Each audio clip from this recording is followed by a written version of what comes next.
This week, President Trump rescinded Biden-era guidance that gave legal assurances to providers that performed emergency abortions in states where abortion is illegal.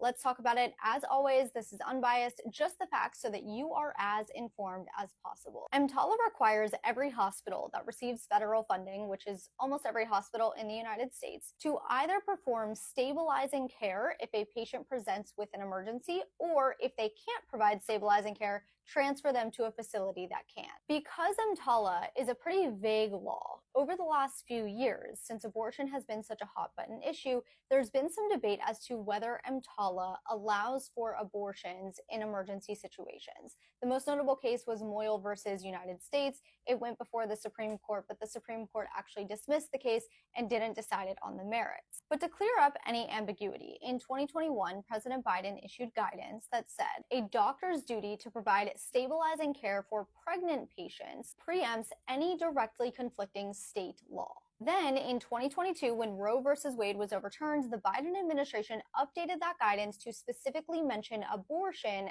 as care. That 2021 and 2022 guidance is what has been rescinded. Effectively, what the rescission means is that the federal government is no longer assuring providers that they will be federally protected if a state decides to prosecute them for violating a state abortion ban in an emergency situation. There are a lot more facts and information that we could cover here, but those are the basics. The good news is, if you do want to learn more about this story, I covered it in Thursday's episode of Unbiased Politics, which is my nonpartisan news show available on all podcast platforms and YouTube, so go tune in.